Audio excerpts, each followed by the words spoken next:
sempre, me aposentei no SUS há uns 2 anos. A minha trajetória no SUS, eu digo que foi bastante privilegiada, eu digo, abençoada, porque eu comecei implantando um serviço que chamava, a gente deu o nome de Centro de Referência Infantil. Foi um trabalho de acompanhamento de bebês com vulnerabilidade e também de risco, né? Do centro de referência, eu fui para a Secretaria da Saúde trabalhar. Na verdade, foi assim, eu liguei na secretaria, mudou a gestão, eu liguei e falei assim, escuta, qual vai ser a proposta para o acompanhamento de crianças com deficiência? Aí ela falou assim, não tem, você quer vir aqui ajudar? Eu falei assim, estou aí. Eu fui para a secretaria trabalhar na área da pessoa com deficiência. O começo da minha carreira, eu comecei trabalhando com pessoas com deficiência adultas, na verdade, atendi todo tipo de pessoa com deficiência, e depois acabei focando muito mais na área infantil. E depois que eu saí da secretaria, eu fui trabalhar no ambulatório do Periperi, também, que era um ambulatório que também fazia atendimento de bebê de risco. E, por último, dentro do SUS, eu fui para atenção básica, onde também foi uma experiência, eu estava num território de população predominantemente de idosos, fiquei um tempo trabalhando bastante com idosos, e, por fim, como eu falei que eu ia me aposentar, minha chefe falou assim, não vai não, a gente te deixa atender criança. E aí foi maravilhoso também, porque a gente montou um grupo de acolhimento de famílias, que foi uma experiência, assim, muito, muito, muito gratificante. Foi muito linda a experiência. Então, eu digo que foi uma trajetória que me possibilitou muitas coisas, tantas coisas que me fez me sentir comprometida de fazer o meu mestrado profissional, que é o que eu estou vindo aí para a faculdade. Sou mestranda na Escola de Enfermagem. Estou fazendo agora o meu mestrado com parentalidade positiva. Professora Maria, minha mais nova orientadora, é a minha conquista mais recente. E trabalhei, quando estava na secretaria, e a atenção básica, estava trabalhando a implantação do PSF, a gente trabalhou com o projeto Nossas Crianças Janelas de Oportunidades, e foi uma parceria bem bacana, bem importante na minha vida profissional também, que me trouxe bastante aprendizado, me fez repensar muito a atenção primária, e aí, junto com as crianças, a gente também teve que pensar nos adultos, né? Então, acho que hoje eu venho falar um pouquinho das pessoas com deficiência, adultos.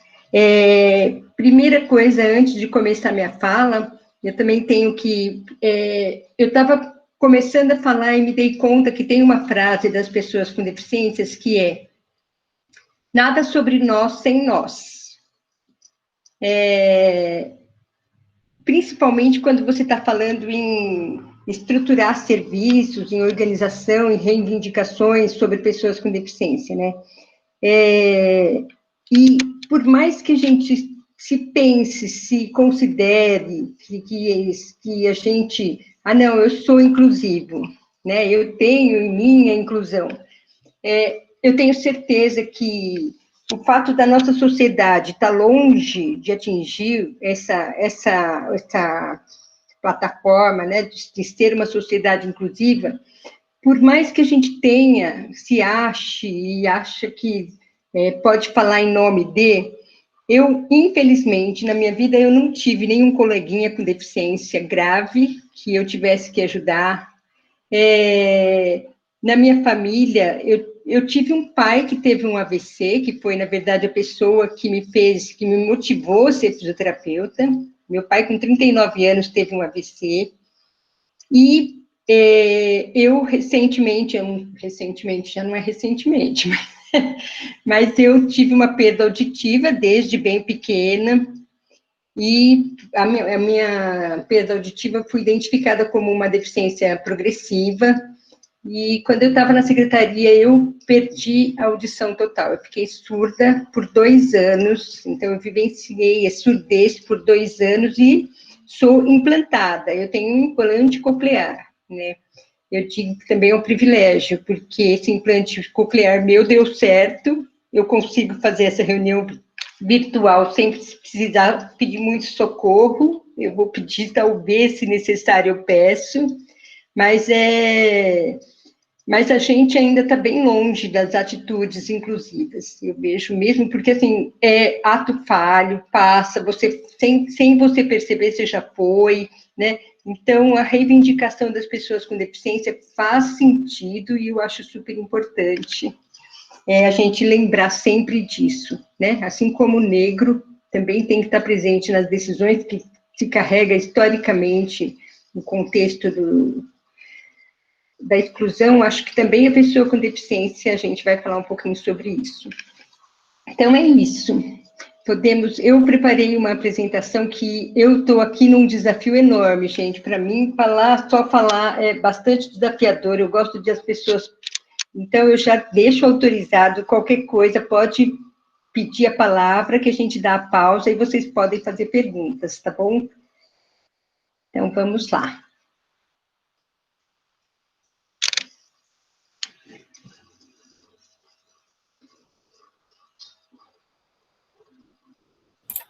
Só um segundo.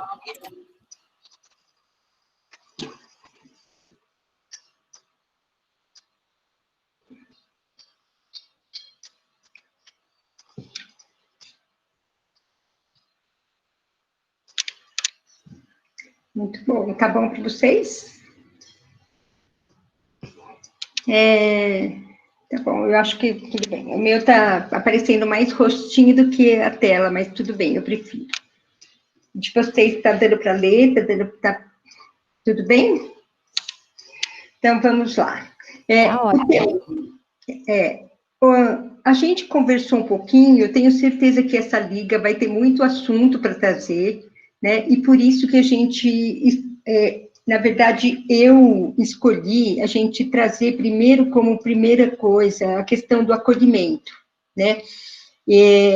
A questão do acolhimento e a questão da atenção primária de saúde.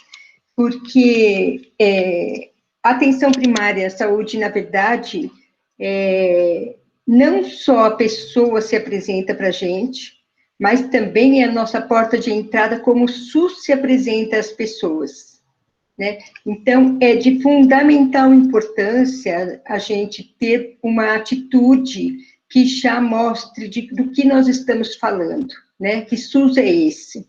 Então, eu considero de extrema relevância a gente pensar as atitudes que a gente tem frente a todas as pessoas que chegam ao serviço, especialmente na atenção primária, e por isso a gente traz esse tema do acolhimento. A gente pode considerar que a gente vai falar acolhimento à pessoa com deficiência, e eu digo que sempre quando a gente fala de inclusão, o mais bacana é que é um grande guarda-chuva. Isso vai servir para todas as pessoas, né? A gente pode considerar que cada pessoa tem a sua peculiaridade, a sua singularidade, e a gente está falando de pessoas com deficiência, mas certamente a gente vai aproveitar para muito mais pessoas do que a gente imagina. Vamos lá? Vou contar para vocês, eu contei que como eu cheguei, né, como eu fui nomeada na secretaria, e, na verdade, por que eles pediram socorro para mim, né? Na secretaria, tem no Conselho Municipal de Saúde, tem a representatividade de instituições para pessoas com deficiências, instituições de pessoas com deficiência. E aí estava um quebra-pau no Conselho de Saúde, porque as instituições para pessoas com deficiência, por serem pais, achavam que, ou mesmo que não fosse só pais, mas tinha uma questão de ou não é de deficiente. E aí a gente foi para falar muito claramente do que nós estamos falando, o que quer dizer instituição de pessoas com deficiência, né? Para dar essa grande diferença da representatividade, né? Quando vem uma pestalose e quando vem um movimento de pessoas com deficiência que também tem atenção para pessoas com deficiência, que quer ter representação dentro de um conselho de saúde, né? Então, foi nesse contexto que a gente já chegou com esse desafio. Pode passar para frente, né? Só para a gente ter uma ideia, eu trouxe o número do último IBGE, me dei conta que esse ano de 2020 não tivemos IBGE, e nem vai ficar que foi a parada. Então, o último dado que a gente tem é de 2010, 45 milhões de brasileiros declararam-se, né, tem essa questão, a pessoa se declara pessoa com alguma deficiência. Somado a isso, a gente pode fazer o cálculo que uma pessoa está dentro de uma família e multiplicar pelos números de pessoas da população que, de alguma forma, direta ou indiretamente, estão, de alguma forma, relacionados aos cuidados, à maneira como vive a pessoa com deficiência, tá? Vamos lá. Ao longo da história, no finalzinho da apresentação, eu deixei para vocês 3 referências bibliográficas que são as que eu considerei para essa apresentação, tá? Então, a primeira é uma referência que é mesmo do tempo que a gente estava na secretaria, que chama Acolhimento da Pessoa com Deficiência.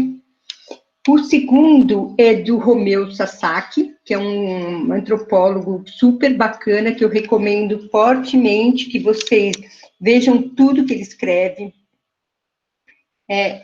E essa referência dele, ele vai falar de cada uma dessas nomenclaturas, historicamente, como é que está localizado, tá? Então, eu coloquei só na ordem, a primeira, que vai da primeira para a segunda, na ordem cronológica. Então, inicialmente, eram inválidos, passamos para incapacitados, defeituosos, excepcionais, pessoas deficientes, pessoas portadoras de deficiência, pessoas com necessidades especiais, pessoas com deficiência, aí voltou para portadores de direitos especiais e pessoas com deficiência. O próximo, Ana. Aí, sempre eu acho muito importante a gente começar a nossa conversa sobre essa questão da nomenclatura, né, que foi, na verdade, quando a gente chegou na secretaria, como é que ia chamar aquela área técnica, né? E foi um grande desafio, porque a gente se deparou com essa questão. E aí, desde aquela época, isso foi em 2001, a gente pôs a área técnica da pessoa com deficiência, né? E aí tem essa questão de que os termos para definir a deficiência, ela vai trazer valores e conceitos que estão na sociedade atual, né? Tinha acabado de passar, o que estava vigente na época era pessoa portadora de deficiência. Mas a gente, no contato com pessoas com deficiências, eles já se queixavam que tinha essa fala de que se você porta, você pode uma hora deixar de ser portador. Então, optou-se, e o movimento de pessoas com deficiência já fez a escolha de trabalhar com a definição, né, a utilização de pessoas com deficiência. Até porque, quando você fala pessoa com deficiência, o que vem primeiro é a condição humana, né? É uma pessoa que pode requerer, em determinados momentos, ações e cuidados específicos, que eles não negam isso, tá? O próximo. Aí, também, classificando, trazendo um pouquinho da história, né?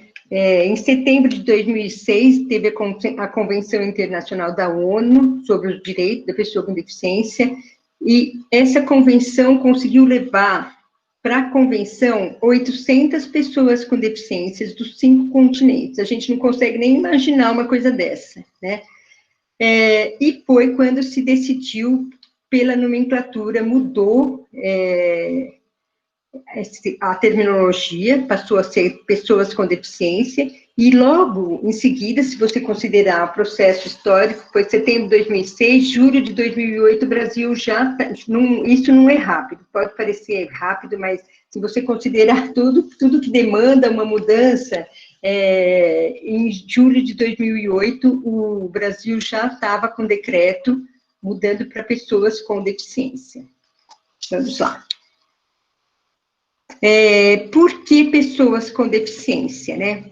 Então, não esconder ou camuflar a deficiência, não é esse, eles querem deixar bem evidente, não aceitar o consolo da falsa ideia de que todo mundo tem deficiência, mostrar com dignidade a realidade da deficiência e valorizar as diferenças e necessidades decorrentes da deficiência. Próximo, Ana. Eu só gostaria de fazer um comentário. É que eu tô com o celular ligado, computador ligado, vai reverberar bastante. Esse segundo item, eu nunca tinha parado para pensar, mas faz muito sentido. Não aceitar o consolo da falsa ideia de que todo mundo tem deficiência. É bacana pensar nisso. Porque às vezes a gente fala, pessoa com necessidades especiais. Todo mundo tem necessidades especiais. Todo mundo tem deficiência. E aí todo mundo se enquadra. Mas é legal isso que você traz, Docila. Bem bacana essa fala. Vou falar mais disso mais para frente um pouquinho. Isso, é o próximo slide. Combater esses eufemismos, né? Então, que tentam diluir a deficiência. Então, pessoas com capacidades especiais, pessoas com eficiências diferentes, pessoas com habilidades diferenciadas, pessoas deficientes, pessoas especiais. É desnecessário discutir as questões das deficiências, porque todos nós somos imperfeitos. Não se preocupem, agiremos como avestruzes com a cabeça dentro da areia. Isso são falas que se teve durante a discussão de como chamar, né? Então, é um processo bem pesado, né? O próximo. E também para defender a igualdade entre as pessoas com deficiência e as demais pessoas em termos de direitos e dignidade, o que exige equiparação de oportunidades, né, que é uma coisa super importante, essa questão da equiparação de oportunidades, para pessoas com deficiência, atendendo às diferenças individuais e necessidades especiais que não devem ser ignoradas. Então, equiparação de oportunidade por exemplo, a gente deixar uma vaga para pessoa com deficiência, para ela poder entrar no serviço de saúde na porta do posto, por exemplo, na porta do serviço, né? Porque ele pode, eu sou funcionária, eu sou doutora, não pode? Não pode, a doutora anda, né? Certo? Estou tentando ver se tem mensagem, Ana, você me fala se tiver. Então, vamos lá, a próxima. Identificar nas diferenças todos os direitos que lhes são pertinentes e, a partir daí, encontrar medidas específicas para o Estado e a sociedade diminuírem ou eliminarem as restrições de participação, dificuldades ou incapacidades causadas pelo ambiente humano e físico contra as pessoas com deficiência, né? Na verdade, você se deparar e você exercitar, né, a equiparação de oportunidades é que vai nos levar a uma sociedade mais inclusiva. Então, acaba sendo, também espero que a gente não precise, no futuro, usar pessoas com deficiência, né? Mas sim, se fazer parte do nosso cotidiano, no sentido de que as pessoas todas, não são só as pessoas com deficiências, cada uma tem a sua particularidade, só isso. Vamos lá. Esse é um outro tema, né, que a gente, uma hora, vai trazer aqui para a nossa nossa conversa, a Classificação Internacional de Funcionalidade e Incapacidade de Saúde, que é a proposta da Organização Mundial de Saúde, nessa nova forma de avaliar pessoas com deficiência, quando passa o olhar para a potência, para o que ela tem de potência, de capacidade, e não só fica focado na deficiência, né? Traz essa definição também, né, que as deficiências, elas podem ser parte ou expressão de uma condição de saúde, mas não indicam necessariamente a presença de uma doença ou que o indivíduo deva ser considerado doente. A gente pegou de lá, mas isso é uma coisa que todo mundo fala. Vamos lá. Aqui, já entrando um pouquinho, só para a gente ir pensando qual que é o nosso universo que a gente está falando, né? E também pensar que uma pessoa adulta que tenha deficiência desde pequena é muito diferente de uma pessoa adulta que adquiriu recentemente a deficiência, né? Então, as deficiências, elas podem ser congênitas ou adquiridas, temporárias ou permanentes, e elas também podem ser de diferentes tipos. Então, tem a deficiência física, a sensorial, que aqui a gente colocou só auditiva e visual. Eu, particularmente, essas são as mais importantes, mas a gente sabe que tem outras sensoriais, mental ou múltiplas, né?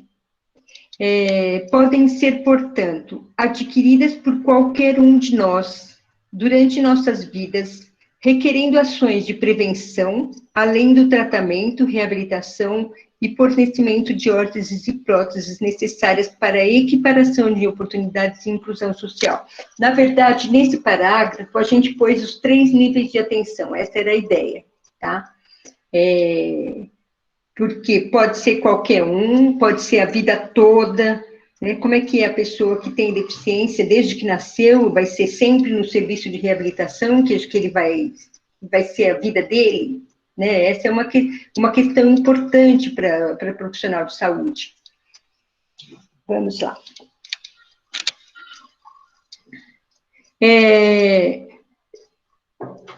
No ano de 2003, né, a gente fez, no decorrer de 2003 e 2004, foi um ano importante para a área da pessoa com deficiência lá na secretaria, foi quando a gente elaborou a política municipal de atenção à pessoa com deficiência, né, e elaborou junto com pessoas com deficiência, né.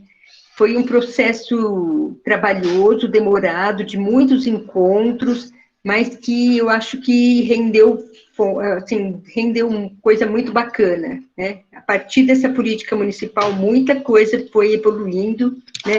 Então, nessa política, a gente definiu deficiência com esse primeiro parágrafo, né? Diferença humana, que por suas singularidades requer atenção e especificidade quanto à forma de comunicação e de mobilidade, de ritmos e estilos de aprendizagem, bem como de maneiras diversas de construir o conhecimento e os relacionamentos sociais. É um fenômeno relacional, social e historicamente construído, apresentando uma perspectiva diferente da concepção tradicional de deficiência, centrada no aspecto de falha na fisiologia humana.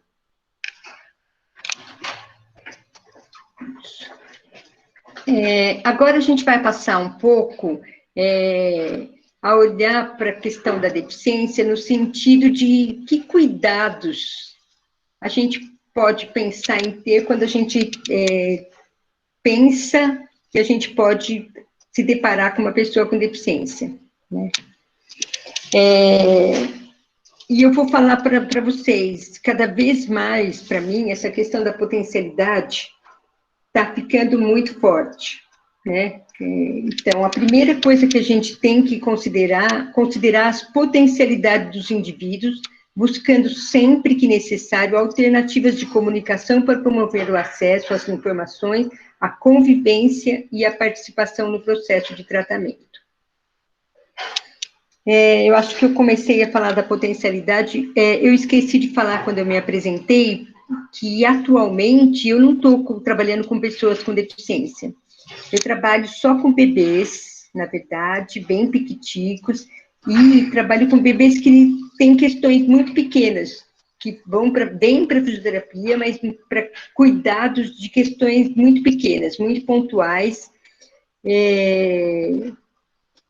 Mas o que eu tenho visto é que mesmo bebês que vêm com questões muito pontuais, dependendo da sua falta de cuidado, a questão que ele tem pode ficar enorme, pode virar um monstro, porque o ambiente, ele é muito poderoso e a gente não faz ideia de quanto, né? Então, isso também tem sido um aprendizado meu, sabe? E eu vejo, outro dia a gente fez um encontro que também tinha enfermeira, uma das enfermeiras perguntava assim, eu estou vendo que a criança teve uma lesão, teve uma questão de saúde e ficou com uma lesão. Mas a mãe está lidando como se não tivesse nada disso. Como a gente faz para fazer a mãe, como a gente faz para fazer a mãe cair na realidade? Eu acho que a resposta é a mesma. Responde só o que a pessoa está te perguntando, né? Nem eu sei o que vai acontecer na vida dessa criança. Nenhuma pessoa sabe qual vai ser a capacidade cerebral, emocional, de dar conta de se recuperar, por maior que a lesão se apresente naquele momento, né? O que nós temos hoje é essa condição, a gente vai fazer tudo para essa condição cada vez melhorar e poder aproveitar e ela ter a oportunidade de vencer o máximo essa condição. E é assim que eu acho que a potência, se você chega para essa mãe, olha, ou para essa pessoa que acabou de ter uma lesão, esse quadro seu é muito grave, você vai precisar de cadeira, não sei como, vai ter que... É muito desespero e a falta de... você leva para a impotência, né? Como se aquilo fosse a palavra final e pronto, né? Você tira toda a possibilidade de reação que pode levar você muito longe, né? Contribuir para que a pessoa descubra seu potencial e o que é capaz de fazer. Muitas vezes ela desconhece suas capacidades porque nunca foi estimulada a realizar as atividades, mesmo que de forma incompleta. Vamos lá. Lu, posso fazer uma pergunta? Pode. Voltando no anterior, no anterior, no anterior ainda. Aqui, né, quando colocou a questão da deficiência, destacou dois aspectos principais, né, a comunicação, então a interação social, os relacionamentos sociais e a mobilidade. E a CIF fala, né, do autocuidado, mobilidade e interação social, né, e não entrou aqui essa questão do autocuidado, porque isso é muito próximo, né, da enfermagem, a questão do autocuidado, e a gente trabalha muito com isso, né. Na verdade, Maria, aquele parágrafo é um pedaço do documento, é só uma parte, ainda tem mais coisa, eu peguei só uma parte. Tem mais coisa do ambiente, sim. Tá bom? Mas é que aquele parágrafo, eu sem ele também aqui, mas eu acho que, assim, é só para você pensar nessa outro olhar. Mas, com certeza, a CIF, que veio ainda depois, trouxe contribuições muito, muito poderosas, né? Eu acho que mudou totalmente. Mas o nosso documento é esse, né? Aí, ó. Na verdade, aqui nesse parágrafo, a gente pensou em todas as deficiências, né? E aí você está falando que faltou falar do meio externo, né? Do ambiente? Do autocuidado mesmo, né? Então, assim, das demandas que a pessoa tem para poder fazer o seu autocuidado, né? Que a gente observa muito como uma coisa que a gente procura apoiar, né? Assim, na atenção à pessoa com deficiência. O que a gente pode fazer? É que eu acho que, Maria, talvez o autocuidado tenha sido nessa questão dos estilos de aprendizado e ritmos. Não entrou como independência, né? Entrou como você valorizar, dar atenção para o estilo e ritmo próprio de aprendizado. É o jeito de fazer que mudou, né? Vai ter que fazer diferente. Entendi. Tá bom, obrigada. Não sei, acho que pode pensar isso, né? E isso vale para o idoso muito, né?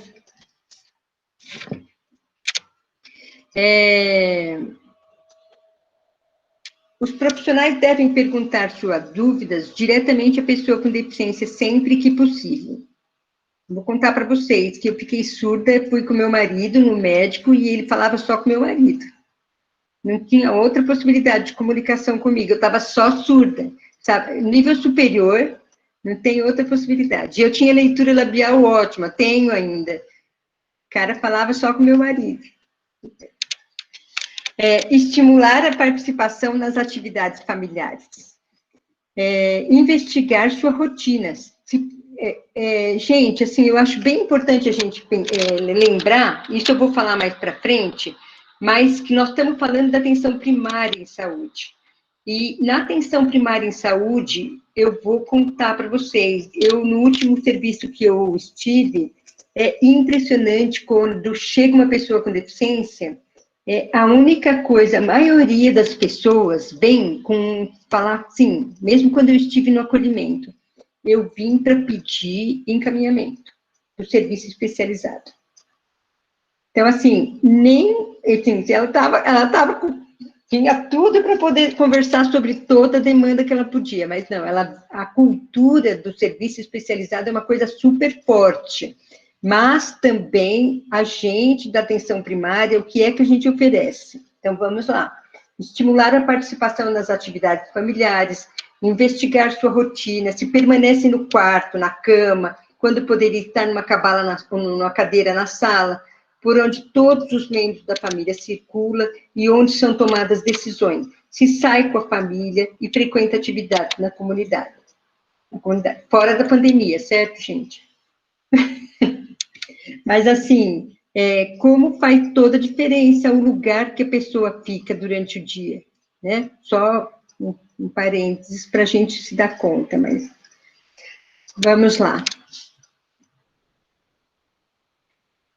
Também aqui, para conhecimento, na atenção primária, toda pessoa com deficiência tem direito a órteses, próteses ou outras tecnologias, dependendo de suas necessidades, tá? No SUS, inclusive, e às vezes no SUS somente, tá? Quanto mais cara a tecnologia, mais provável de ele conseguir só no SUS. Deficiências motoras, visuais, auditivas ou na comunicação não implicam em deficiência mental. Todas as pessoas com deficiência têm direito a uma vida afetiva e sexual plena.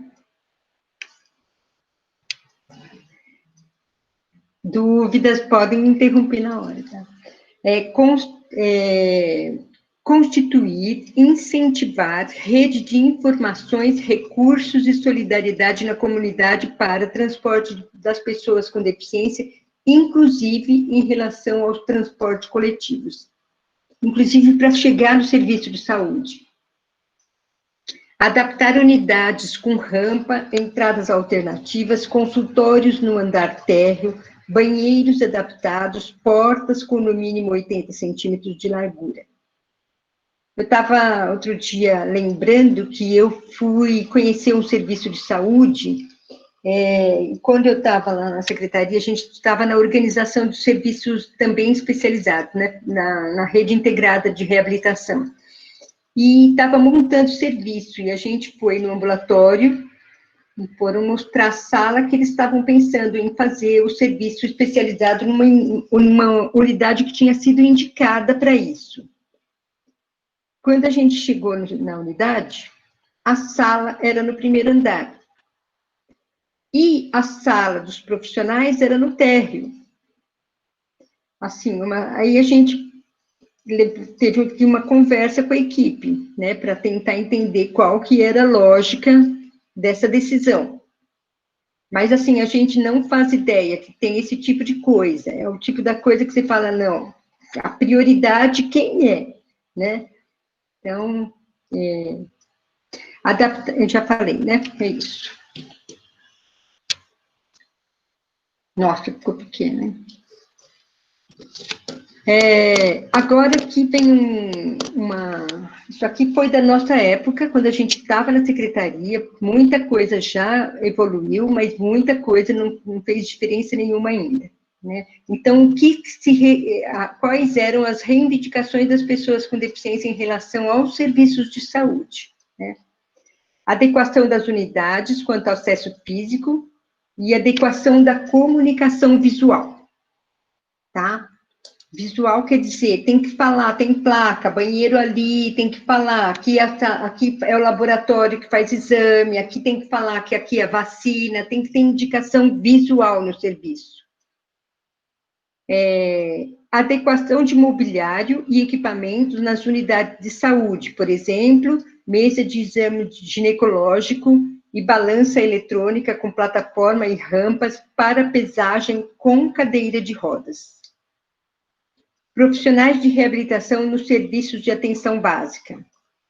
Profissionais capacitados em Libras, na língua de sinais brasileiras, para acesso dos surdos a diversos serviços, como psicologia, educação em saúde, planejamento familiar e orientação sexual, prevenção de DST/AIDS. Esse foi o maior susto da minha experiência, gente. As pessoas surdas... nessa época, a gente fez um seminário junto com os serviços de DST/AIDS, especialmente para a população surda, porque tinha uma demanda enorme de que eles não tinham informação sobre educação sexual. E aí a gente também capacitou serviços de DST para ter comunicação em Libras, né? Na verdade, sensibilizou para isso, os serviços de DST. Acesso ao planejamento familiar e exame Papa Nicolau, que também esse foi um outro choque, uma mulher, que a gente fez um seminário de mulher com deficiência e doenças sexuais, e as mulheres relatavam que, teve uma em especial que falou que chegou na tentativa de fazer planejamento familiar para o médico, e o médico falou, como assim? Você quer ter filho? Você tá falando, você tá louca, né? Tipo, fez esse questionamento para a mulher. Como se fosse algo absolutamente fora de possibilidade alguma, né? Maior agilidade na concessão de órteses e próteses. Vamos lá. Em todos os ciclos de vida, o que a gente tem que considerar sempre, né? Então, a primeira coisa deficiência não é sinônimo de doença, portanto, o tratamento especializado de reabilitação não é o único atendimento para a resolutividade das demais demandas que surgirem. As pessoas com deficiência não se beneficiam com sentimento de dó, pena, atitudes de curiosidade ou comentários discriminatórios. As pessoas com lesões e deficiências recém-adquiridas devem receber atendimento de reabilitação já no período imediato pós-trauma. Só uma observação daquele primeiro item, que as pessoas com deficiência não precisam só de serviço especializado. Eu acho que a deficiência dessa questão, um pouco, vou falar a responsabilidade disso, desse entendimento, não é só social. Eu acho que uma grande responsabilidade por isso ser assim, também, e principalmente dos serviços e profissionais da reabilitação, né, que não fazem uma devolutiva e avaliação sistemática que mostre a evolução, que não tem coragem de falar, olha, nós estamos assim há 6 meses, Eu acho que agora a gente já chegou no nosso, no jeito que ficaremos, né? E a partir daqui as necessidades são outras, agora você dá conta de vários cuidados pessoais, a família e você, e agora as necessidades são outras. Eu lembro quando eu estava no CRI com a minha grande amiga Silmara, a gente teve um bebê prematuro, que a gente fez um atendimento maravilhoso, assim, foi tipo, uma mamãe que a gente pegou desde pequenininho, e o menino tinha uma paralisia cerebral grave. A gente adaptou para a escola, ele foi para a escola, estava tudo muito, muito, muito bonitinho. Aí chegou uma hora que a gente falou assim, agora está na hora da gente dar alta. Ele tinha, acho que, 4 anos já, né? E foi, assim, um processo muito lindo, eu acho, apesar de ele já estar com 4 anos, a gente ficou 4 anos com ele lá no serviço, e com a recomendação de que a gente não falou tchau, a gente recomendou para voltar dali 6 meses, no começo foi um pouquinho mais perto, né? No começo foi a cada 2 meses, depois para 6 meses, e aí para 1 ano, e depois quando houvesse necessidade, né? Mas foi um processo de alta muito lindo, porque a gente tinha dado tudo que essa família precisava, né? E, inclusive, a percepção de que aquela seria a condição daquela criança, né? Ela já tinha feito tudo, nós tínhamos feito tudo, e ele tinha uma deficiência importante, né? Então, eu acho que essa questão de permanecer no serviço especializado, também por conta de que quem está na atenção primária também se desliga, né? Foi embora. Não tem uma troca do que está acontecendo lá, o que poderia já estar acontecendo aqui, né? O que nós continuaremos fazendo na atenção primária, quando ele está lá no serviço especializado. Eu acho que ainda fica muito só lá, como se eu tivesse ficado livre de ter que lidar com um desafio, né? Então, bem importante essa questão. Vamos lá. As questões relativas à sexualidade, uso de álcool e drogas, violência, comumente negligenciadas juntos a esse segmento, merecem escuta cuidadosa diante da dificuldade em serem identificados, que são as mesmas da população em geral, né? Ainda o tratamento de reabilitação ou fisioterapia é apresentado como forma primeira ou a mais comum da pessoa com deficiência buscar auxílio nos serviços de saúde. Assim, é necessária uma abordagem ampliada dessa necessidade frente às condições que se encontra a pessoa, para que sejam realizadas ações mais adequadas. Não vai ser eternamente fisioterapia que ela vai precisar, é isso que a gente estava falando. Vamos lá. O tratamento de reabilitação nos serviços de saúde é uma parte do todo o processo de atenção à pessoa com deficiência. As pessoas com deficiência adquirida há anos, porém sem... isso é super importante. Isso na atenção básica é o que mais aparece. As pessoas com deficiências adquiridas há anos, porém sem nunca terem conseguido acessar serviços de reabilitação, apresentam uma busca contínua por esse atendimento, na expectativa de cura. Esta situação deve ser considerada no momento dos encaminhamentos com oportunidade de escuta e avaliação da história da deficiência. Eu, particularmente, acho que, inclusive, com um período de atenção especializada, para ela, não adianta um profissional falar assim, você já faz 10 anos que você não tem isso, você não vai melhorar. Isso sou eu, né? Eu acho que toda pessoa tem o direito de passar pelo serviço especializado, receber uma atenção e se dar conta de como é, né? Passar por isso, né? Isso não é o profissional falar, não adianta mais, né? Vamos lá.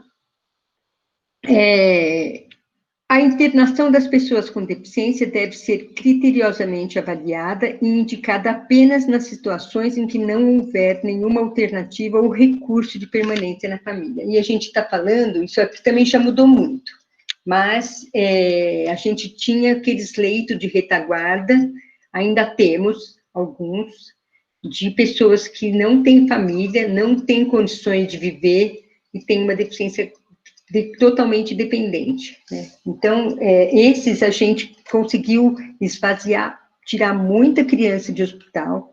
Ah, vou contar um caso para vocês. Porque não é só de leito, está falando de internação, né? Tudo bem. É assim, tem 2 casos. Um caso que eu tive na secretaria, que era uma criança que nasceu com deficiência, e que eu recebi de dentro da própria secretaria uma demanda de internação, porque a criança tinha deficiência. Não, de buscar uma instituição, achar uma instituição que pegasse, tipo Cruz Verde, para essa criança ficar. Aí eu devolvi, perguntando por que essa criança não poderia ir para adoção. Porque quando as pessoas se deparam com essa situação, nem lembra que tem muita gente, isso eu falo assim, e é verdade, tem muitas mães que perdem seus bebês com deficiência e procuram outras crianças com deficiência para adotar. Muitas, isso é uma realidade, tá? A outra, isso era uma criança. Agora, o adulto, que foi super bonito o trabalho, que no final das contas rendeu o acompanhamento da pessoa com deficiência, foi uma pessoa que o irmão, no final, a atenção primária estava com muita dificuldade de resolver o caso, e eu acabei entrando para ajudar. E o rapaz tinha o meu telefone lá da secretaria. E ele queria uma vaga de internação, uma mulher com uma deficiência mental, que, pelo que eu fui lá conversar com a atenção primária, era uma mulher afetuosa, que se comunicava, mas que tinha uma limitação mental. E as pessoas do prédio que ela morava, o irmão saía, era cabeleireiro, saía, trancava o apartamento com a mulher, com a irmã lá dentro, né? Porque ela não tinha nada, nenhuma outra possibilidade. E as pessoas do prédio alegavam que ela iria pôr fogo no prédio. E a atenção básica falava assim, é verdade, você fala que não, que dá para fazer mais coisa, porque você não conhece ela. Aí, na conversa, no final, a gente conseguiu batalhar uma vaga na Pestalozzi e de oficina, sabe? Vai lá, pratica atividade e volta para casa. O agente comunitário de saúde levava essa moça na Pestalozzi e o irmão buscava. E isso virou o programa de acompanhamento da pessoa com deficiência, né? Porque, assim, essa pessoa, a opção que tinha para ela, que veio como medida para ser feita, era a internação, né? Só para a gente ter uma ideia do tamanho da coisa. Vamos lá. Então, estou acabando, gente. Vamos lá. No serviço de saúde, a gente vai encontrar basicamente 3 barreiras principais, tá? Então, as barreiras físicas. Falta de transporte, a unidade localizada longe dos meios de transporte, ou em locais de difícil acesso, as unidades sem adaptações que permitem a movimentação de pessoas com cadeira de rodas, e unidades sem equipamentos adequados para atendimento de pessoas com deficiência. Como a gente muda esse cenário? Constituir e incentivar redes de informações, recursos e solidariedade na comunidade para transporte de pessoas com deficiência, inclusive em relação aos transportes coletivos. Isso não cabe a gente, mas o que é que a gente pode fazer? Né? O que está fazendo o nosso serviço em termos de incentivar a participação popular para que isso seja constituído, né? Adaptar unidades com rampas, entradas alternativas, consultórios no andar térreo, banheiros adaptados para pessoas com deficiência. O próximo. Barreiras na comunicação. Então, a pessoa com deficiência que chega na unidade pode ter vergonha de usar outros meios de comunicação além da fala. Vergonha de mostrar que não sabe lidar com determinadas condições de deficiência. Falta de recursos logísticos para recepção e orientação adequada, por exemplo, sinais sonoros para cegos, sinalização visual para surdos, tá? Essa barreira de comunicação, eu tenho certeza que não é só para pessoa com deficiência, né? A gente tem muitas pessoas que não conseguem acessar serviços de saúde por barreiras na comunicação. E como promover, e o que promove o acesso? Perguntar à pessoa com deficiência como ajudá-la a se comunicar, utilizar meios diferentes para comunicação, né? Arriscar, tentar, perguntar. Então, papel, lápis, gestos, falar mais pausadamente, um pouco mais alto, com sinais, perguntar para a pessoa, como você prefere que a gente converse? Falar com expressividade, de forma articulada, manter contato visual para facilitar a interação. Outro dia me perguntavam como se você tivesse uma receita. Como faz? A resposta melhor pergunta para a pessoa. Não mostre vontade de compreender o que a pessoa precisa, né? Você está lá para tentar entender e ajudar, né? Então, assim, postura, atitude.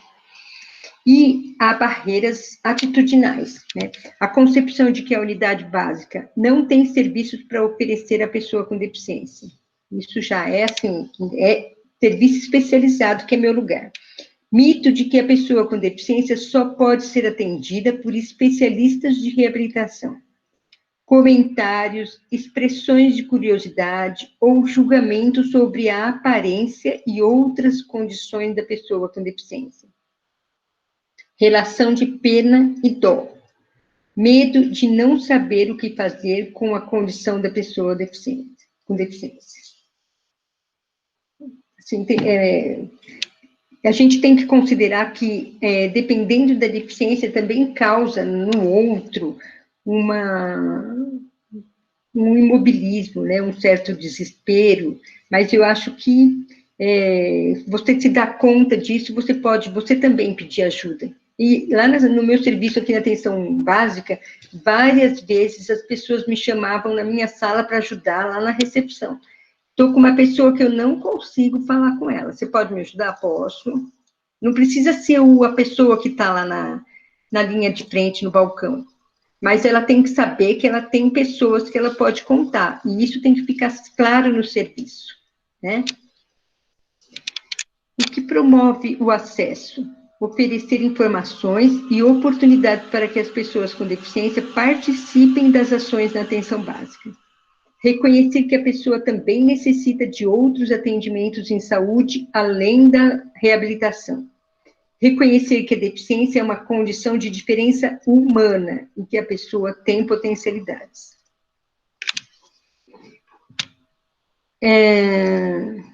Se queremos uma sociedade mais justa e equânime para todos, isso é bem importante, que os profissionais da atenção básica devem criar condições para o acesso de pessoas com deficiência dentro das estruturas comuns de saúde, para que tenham oportunidades igualitárias e equitativas de participação em todos os atendimentos e atividades. Acho que era isso, gente. Finalizei. E aqui estão as referências que eu falei para vocês, né? Esse Fonseca é o que fala da convenção, ele vai falar um pouquinho do direito, né, da questão do direito. E esse primeiro é o documento que tem, da onde eu peguei, né, que é sobre o acolhimento da pessoa com deficiência. Tá bom? Agora, abrimos para questões.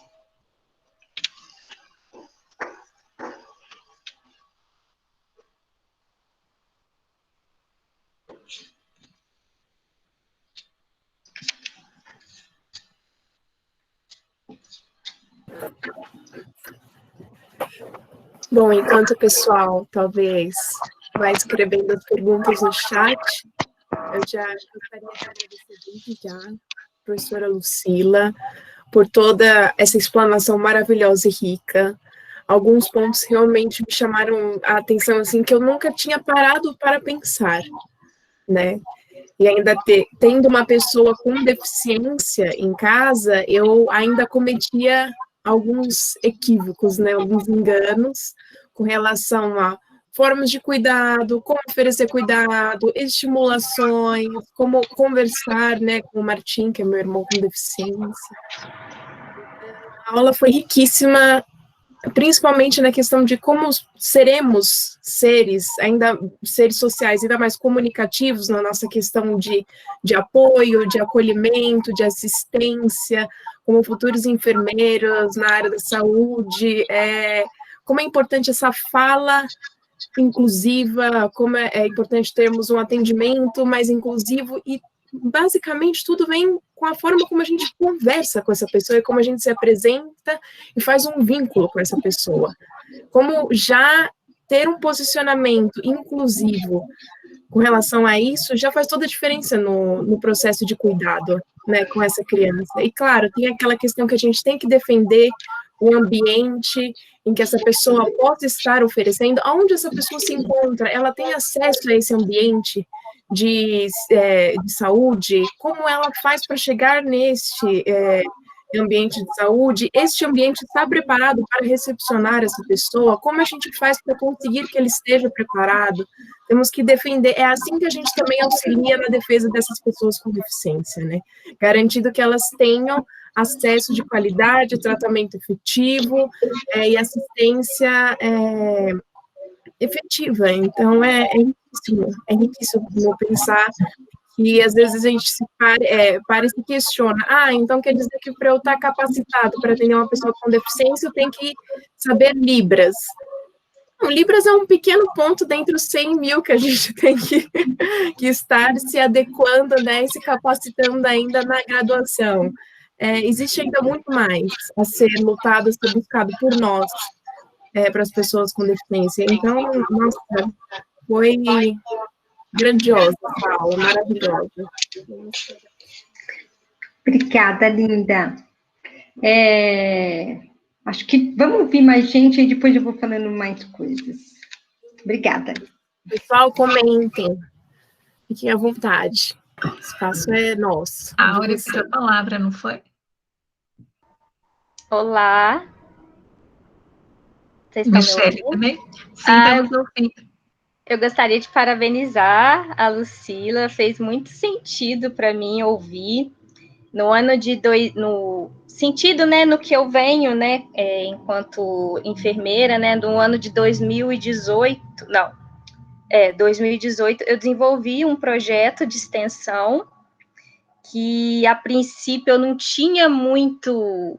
Eu tinha, mas não tinha tanto num dispositivo socioassistencial, ou seja, só nesse local, né, ele chama IMEP, ele tem redes sociais, né, então é um lugar muito legal que assiste crianças, adolescentes e adultos, né, com necessidades especiais, como síndrome de Down, autismo, TDAH, e crianças também com vulnerabilidade e dificuldade de aprendizado.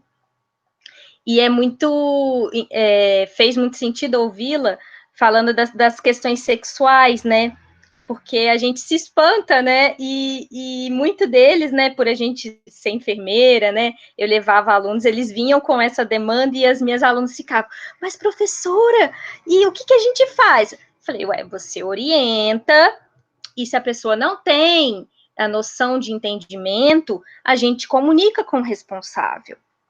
E foi um ano muito rico, eu fiz esse projeto durante um ano, né, e esse local também foi o desenvolvimento da minha prática não formal de licenciatura em enfermagem.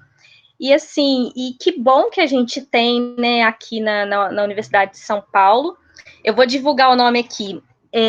Eu tenho muitas fotos, foi inclusive a minha monografia de especialização em educação e saúde, porque a gente fazia processo de enfermagem com essas pessoas, né? E foi, assim, desafiador e muito gostoso. Então, foi muito nostálgico ouvir a sua palestra. Parabenizo bastante. E que bom que a gente está aqui numa discussão que, ao meu ver, quando eu via a divulgação da Liga, das palestras, eu falei, gente, que legal que a gente tem essa oportunidade, porque eu sou de Minas, Juiz de Fora, porque nesse projeto era como se que eu estivesse fazendo algo muito particular, né, e que a assistência de enfermagem não era vista, e pelo contrário, a gente tinha muita assistência de enfermagem para fazer, sabe, desde pico hipertensivo, sangramento nasal, até roda de conversa sobre sexualidade, né, então, assim, foi muito rico, eu posso compartilhar, eu tenho disponível a minha monografia online, vou colocar o nome aqui, e lá está descrito as nossas ações. Então, assim, me senti super nostálgica. Parabéns pelos organizadores, por todo mundo que está envolvido, e que sim, o nosso trabalho como pessoa e enfermeiro é super relevante para essas pessoas. Né? De vez em quando eu vou em Minas, às vezes eu vejo alguns na rua, e eles me chamam pelo nome, sente falta. Foi um processo muito difícil quando o projeto acabou por eu ter passado no doutorado aqui, né? Porque eles fazem vínculo, né? E alguns alunos continuaram como voluntários. Então, parabéns, pessoal. Fiquei muito feliz na noite de hoje.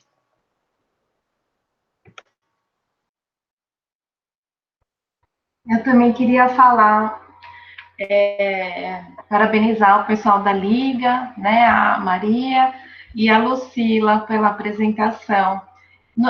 Eu acho que você conhece mais o pessoal da Liga do que eu sei, Lu, mas é interessante que quando você apresenta, né, as denominações da pessoa com deficiência, o nome da Liga, né, o começo e o nome da Liga também foi muito pensado, né, foi muito discutido com a professora Cecília, a professora Maria, né, então achei bem interessante quando você mostrou o histórico, né, uma linha assim das denominações que as pessoas recebiam, né? E eu lembro muito de um vídeo, eram crianças com síndrome de Down, e elas falavam assim, eu não tenho necessidades especiais, seria uma necessidade especial se eu precisasse comer ovo de dragão, e eu não preciso comer ovo de dragão. Era muito bonitinho esse vídeo, né? Mas aí agora eu queria que você comentasse um pouco, você falou, né, a postura de ter dó, de ter pena não ajuda, né? Mas também eu queria que você falasse do contrário, assim, uma das denominações que apareceu é pessoa com capacidades especiais. Então, principalmente na época das Paralimpíadas, eles falam, né, que os atletas, as pessoas com deficiência são um exemplo de superação. E eu lembro de ter ouvido isso, que as pessoas com deficiência não gostam de ser chamadas de exemplo de superação, né? Até eu dei um Google, assim, pessoas com deficiência, exemplo de superação, e aparecem coisas muito interessantes, assim, né? Eu queria que você comentasse um pouco também desse outro lado, né, das pessoas verem a pessoa com deficiência como um herói, né, uma heroína, também, ou pelo outro lado. Obrigada, Lô.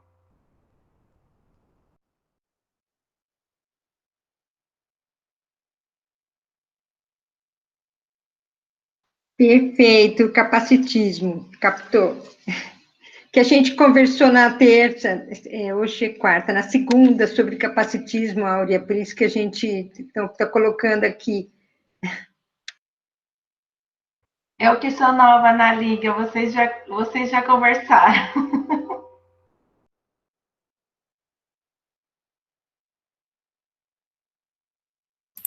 Não, mas as pessoas com deficiência têm muitos motivos de ficarem muito bravas, muitas horas, muitas vezes, essa é a verdade.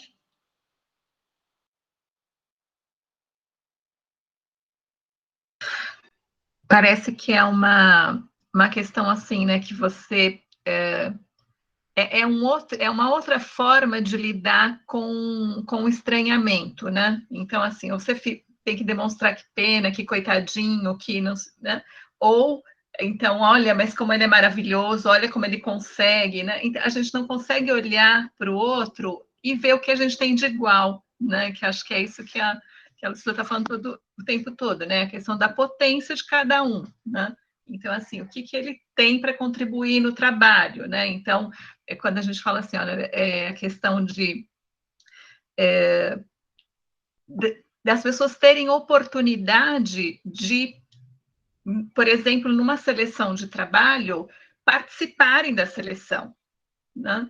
Porque muitas vezes elas sequer conseguem chegar na participação na seleção, na competição com outras pessoas, né? Porque alguém olha e já identifica. Isso é o que acontece também, às vezes, com as mulheres, né? Isso mesmo. Então, assim, também, né? Porque aquela coisa, a mulher vai engravidar e vai ter filho, né?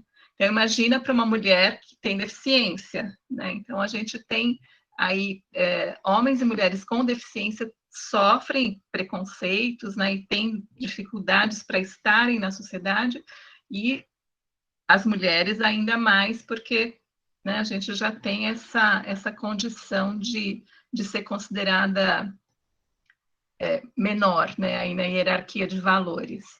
Então, acho que essa questão, assim, como é que a gente lida, né, com isso? A primeira coisa é a gente refletir sobre como a gente vê as pessoas, né? Quando a gente vê uma pessoa com deficiência, assim, por que eu tenho que ficar com pena, né? O que eu penso a respeito disso, né? A gente fica pensando no que exatamente, se a gente sequer ouviu o quanto aquilo para ela está significando, né? Na Loto. Uhum. Fala. A Áurea colocou como pergunta, Áurea, eu que não compreendi. É só para você comentar, mas pelo visto vocês já comentaram, né? Não, na verdade, porque tem uma... porque a questão dada é a equiparação de oportunidade, né? Você junta o que tem determinada deficiência com quem é mais justo, né? E sabe uma coisa que a sua fala me fez lembrar uma coisa super importante que eu não falei, que a maioria dos profissionais da atenção básica, sempre quando se deparam com qualquer coisa diferente, sempre a tendência de olhar como uma coisa que vai dar trabalho a mais e como uma coisa que talvez ela não saiba resolver.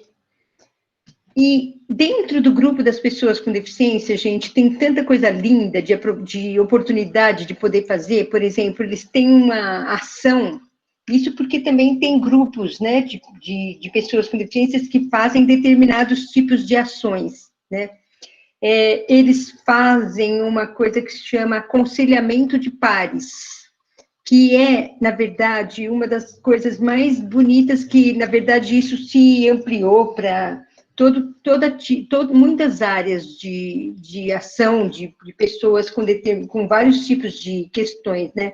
Mas começou na área da pessoa com deficiência. Você, quando tem uma lesão medular, eles se aproximam entre eles para poder conversar como foi para você, né? Isso é uma coisa que, por exemplo, quando eu fiquei surdo e fui para implante, o que me fez, de tudo que eu fui conversar, o que foi mais importante para mim foi conversar com o grupo de surdos. Entendeu? Assim, de você se juntar com pessoas que têm um problema parecido com o seu, para você poder entender e fazer suas escolhas, né? Só que é o tipo da ação que caberia atenção básica fazer. Você só tem que ter contatos, ou pelo menos uma de cada região. Você tem que saber, você tem que estar articulado com o seu território.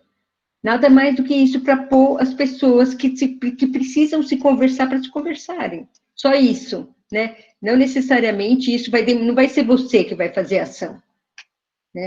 E isso foi o médico falou assim, vou aproveitar que você está aqui em Campinas, eu vou hoje tem uma reunião lá no shopping, vai lá. Foi assim, entendeu? E foi a melhor coisa que eu fiz na minha vida, para decidir minha cirurgia ou não cirurgia, tirar meu medo de cirurgia, entendeu? Aí, ó, na escoliose, a Manuela está falando assim, que escoliose tem muito disso. Uhum, tem muita gente fazendo isso agora.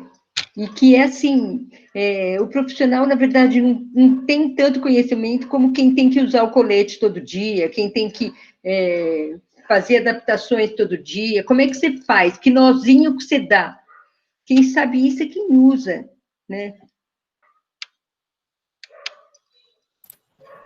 Temos 3 perguntas no chat. Ana Loto, pode falar, abrir o microfone, se quiser abrir a câmera também, fica à vontade. Conseguem me ouvir? Sim.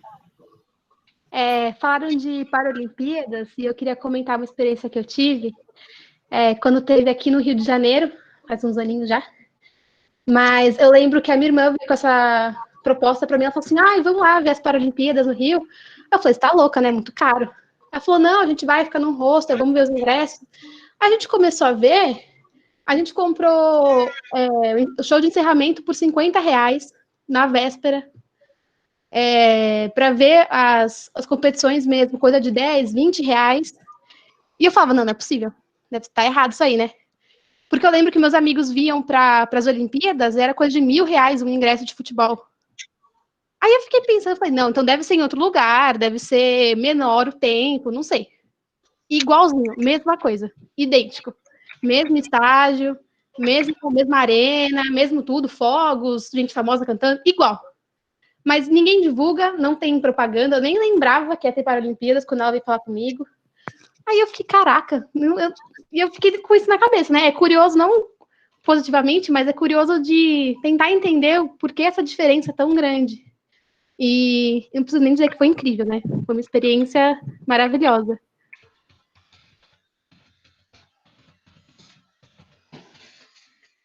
Estou respondendo no chat, porque não tenho nem coragem de falar. Porque assim, gente, é isso, né? É esse lugar que tem reservado para essas pessoas, sinto. Por mais que a gente tenha um discurso super bacana, então, como é que é mesmo? Conta de novo R$10, R$20, R$50. Tá bom. É a desvalorização, né? Clara, explícita, sem nenhuma maquiagem. Quem é que vai querer pagar para ver gente deformada? Dói na alma, dói no olho de todo mundo, ninguém suporta, né? Então, quem que está com problema?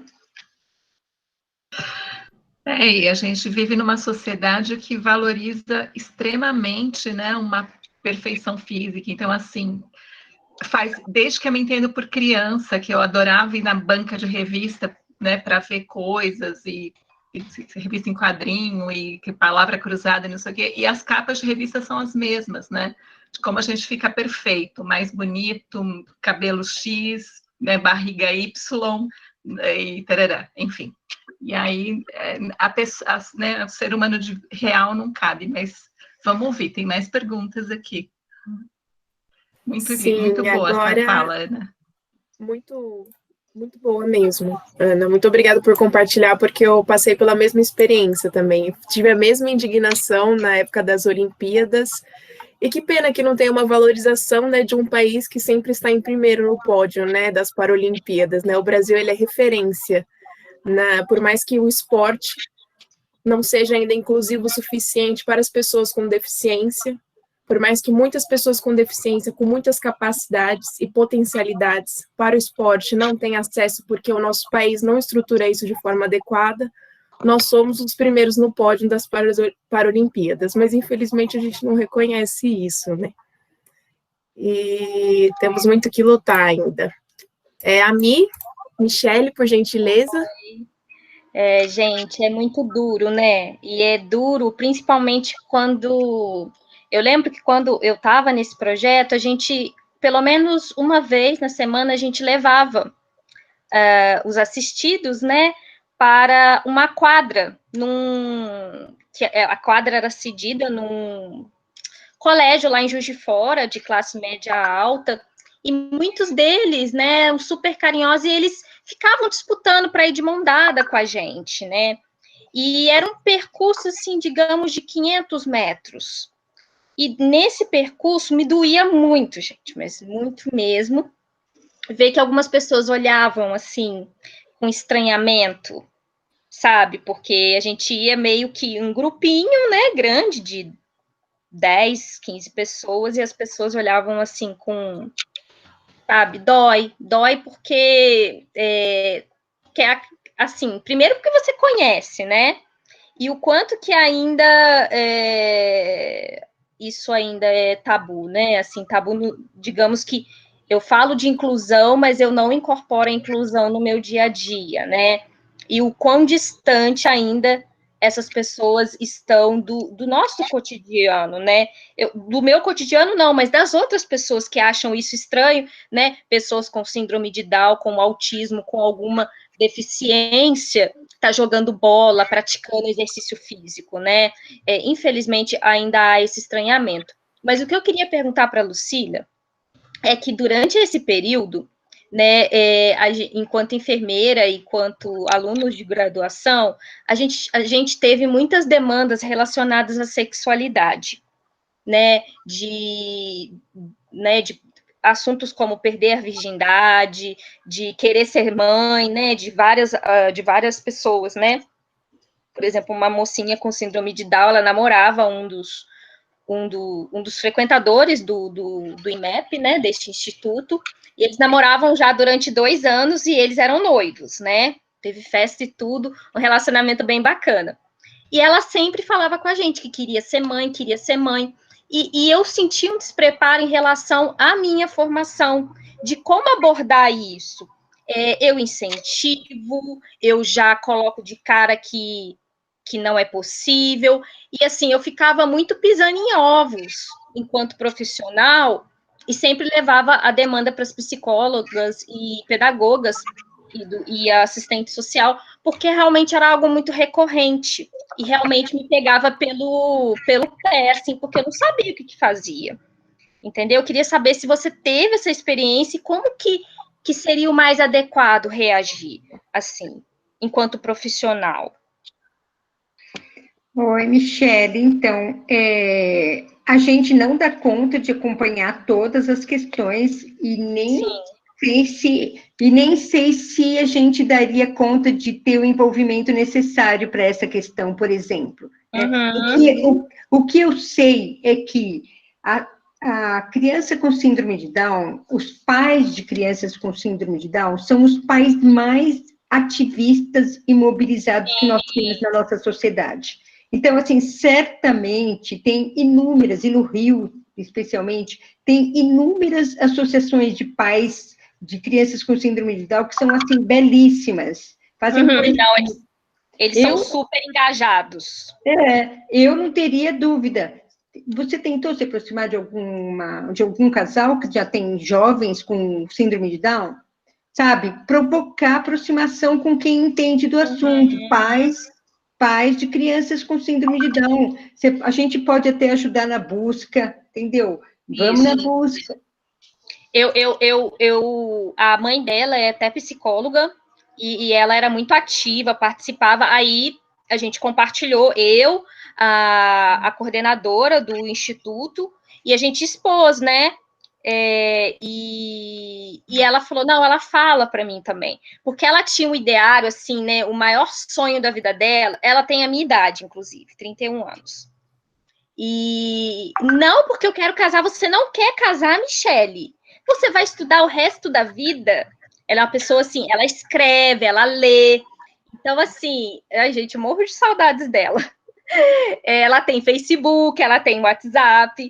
Então, assim, aí a gente, né, falou para a mãe dela, falou, não, a gente sabe, né, mas foi o meio que eu tentei, assim, mas eu ficava meio que assim, ai, meu Deus, o que eu faço? Mas, obrigada, viu, Lucila? Ô, Michele, eu estou lembrando aqui que o meu primeiro paciente com síndrome de Down é o Eliel, que fez aquele filme como chama? Ele casou, ele mora com a mulher. Assim, se eu tivesse uma criança hoje com síndrome de Down, eu ia procurar a Corina, a mãe dele, para perguntar para esses pais, para conversar com essa mãe, assim, que é uma mãe super maravilhosa, que eu conheci, que eu tenho certeza que para ela ia ser assim, pode vir, entendeu? A gente tem que ter na manga um monte de carta. E pessoas que a gente sabe que são, que também estão ligadas, né? Sempre tem uma pessoa que tem mais coisa, que pode estar te ajudando em mais coisas. Conta aí, Ana, da sua sobrinha. Obrigada. Imagina, Michele. Vocês estavam comentando sobre a importância de se aproximar desses pais, né, de crianças com síndrome de Down. Eu posso falar pelos meus até, né, como eles são super engajados e estão constantemente em contato com novos aprendizados e ensinamentos para poder reproduzir isso. Minha mãe faz parte de 5.400 grupos de acolhimento de mães que recebem a notícia, e ela adora, e como ela gosta de fazer parte disso, né, elas... tantos atendimentos que ela está fazendo durante a pandemia de acolhimento, e como ela gosta, eu vejo como ela tem prazer nisso, né? Ela se produz toda para o trabalho, ela fala, não, para o trabalho eu não me produzo, mas para falar de coisas assim que eu gosto e tenho satisfação, né, em ajudar o pessoal, ela toda se produz, e são rodas, e são intervenções em domicílios, é como os pais, eles acabam se engajando com um tema e acabam se mobilizando e formando uma rede. É muito bacana isso, claro, tem aqueles pais que não aceitam a deficiência, ou que demoram ainda no processo de luto e só vão ter esse engajamento depois de um tempo. O processo é diferente para cada um, né, e também depende daquela questão, né, descobrir a deficiência ainda na gravidez, descobrir a deficiência na hora do parto, olha, seu filho nasceu com uma deficiência. Então, são lutos diferentes, preparações diferentes. Minha mãe teve a possibilidade, a oportunidade de saber isso durante os 4 meses de gestação. Então, desde o período até os 9 meses, ela teve um tempo para buscar profissionais especializados, para ir se capacitando, para ir... Então, tem uma diferença, né? Mas, realmente, pais de crianças com deficiências são muito mobilizados. É muito bacana, a gente aprende muito com eles. Porque eles trazem vivências, né, distintas dos seus filhos, e isso só vai agregando para os outros pais também, né? São vivências que vão agregando em vivências e vão auxiliando durante o cotidiano. É impressionante. E a Júlia está falando aqui, ó, minha mãe, aliás, já até conversou com a mãe de outra menina, ela tem síndrome de Down também, e ela sempre levava o meu irmão e a menina para várias atividades. Elas queriam que eles namorassem, mas a filha da amiga da minha mãe não quis. Sabe uma coisa que me fez lembrar sua fala, Ana Laura? Esqueci o nome daquele psiquiatra que trabalha com a terapia comunitária. Ele fala, e eu acho que faz muito sentido, que nenhum ser humano, nada do que ele faz na vida, na verdade, o contrário. Tudo que a gente faz na nossa vida, cada um de nós, a gente sempre está procurando resolver nossos próprios conflitos, né? Então, não vai ser, é legal fazer isso, eu vou fazer isso porque é legal. É assim, olha, eu fiquei surda. Eu sou uma pessoa que chega pessoas com surdez no HC, eles ligam para mim e falam assim, Lucila, você pode falar com essa pessoa? Claro, posso falar com essa pessoa. Isso, assim, eu recebi uma bênção e eu, assim, todo mundo que precisa, que ficou surdo e que eles acharam que o meu caso é parecido com o dele e me pede para ajudar, eu marco o encontro, a gente vai conversar. Então, assim, é o que faz sentido para você que vai ser o que você vai fazer, né? E que o outro possa fazer. Então, não é que a gente está pedindo para o profissional de saúde fazer o que é impossível para ele. A postura que a gente está falando para o profissional de saúde é de ele ter interesse, de ter uma postura que pode ouvir.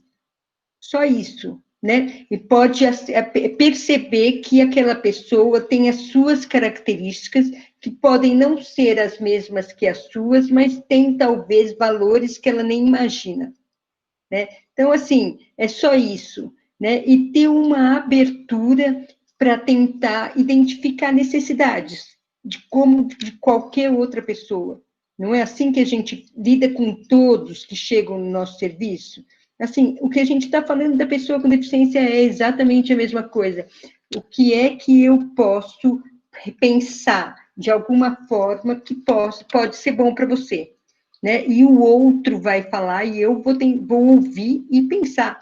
Talvez junto com outras pessoas, né? Mas eu acho bem importante a gente ter essa clareza, sabe? Não é obrigado a gostar de ir na Olimpíada, mas sabendo que custa R$ 10, juro por Deus, esse grupo tem vontade ou não tem vontade de ir na Olimpíada? Tem, todo mundo tem vontade. Se eu soubesse disso, eu já tinha ido em todas, entendeu? Porque, assim, o que te causa saber isso? Né? Lidar, de repente, esse pode ser um jeito legal da gente falar, não é assim que tem que ser, né? Então, é isso. Lembrei dessa história do cara que fala, tem tudo a ver.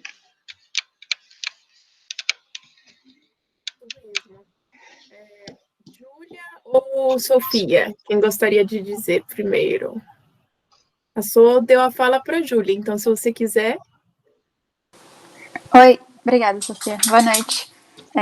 Primeiro, professora Lucila, gostei muito da sua aula, achei muito boa e agregou muita coisa.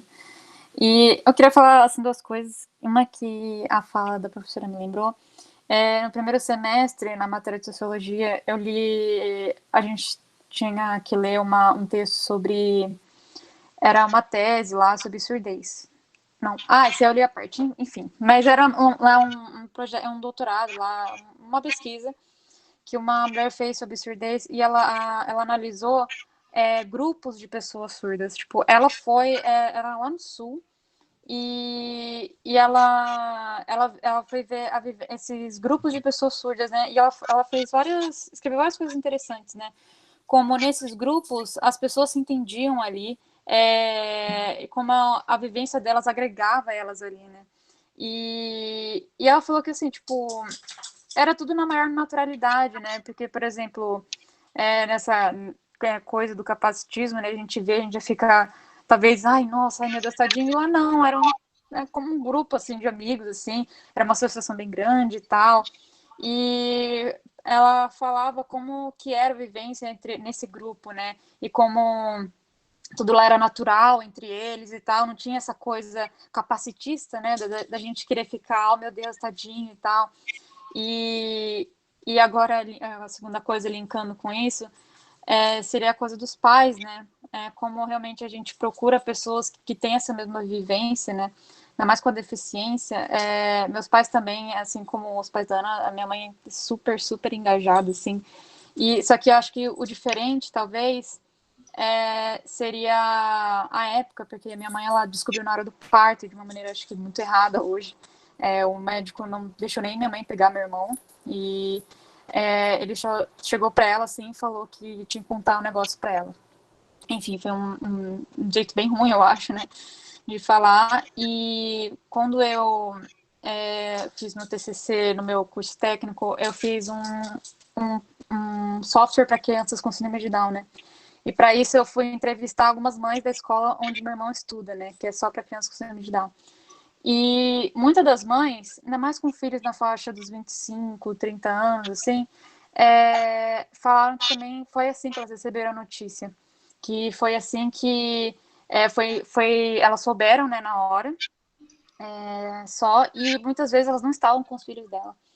E assim, isso minha mãe sempre, ela gosta muito de falar das amigas da escola, né, das outras mães, que ela sempre fala que só elas entendem ela e tal, e é muito legal, assim, ver como os pais, assim, engajados, e eles se entendem, né, e eles entram realmente nesse meio, né, de cabeça, tanto que a minha mãe conhece tanto esse meio, né, ainda mais de coisas, né, para pessoas com síndrome de Down, que a primeira aula, acho que a primeira aula aberta, dessa liga, teve uma menina que minha mãe é super amiga da mãe dela, e ela já veio aqui em casa e tal, a Vitória é o nome dela, e enfim, eu acho que quando os pais, né, assim como eu linkei com esse grupo de surdos, né, que os surdos ali, conversando com eles, torna tudo mais natural, e os pais, né, se entendem, os pais com filhos deficientes, assim, é uma coisa que realmente acho que também agrega muito, assim, né, pra gente na questão da saúde e tal, entender esses grupos. Enfim, era esse o comentário que eu queria fazer, desculpa se eu falei muito.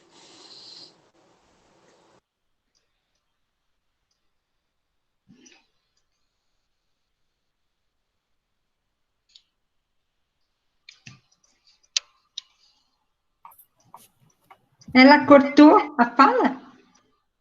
Ela finalizou mesmo, professora. Tem mais alguém inscrito, gente, para falar? A Sofia.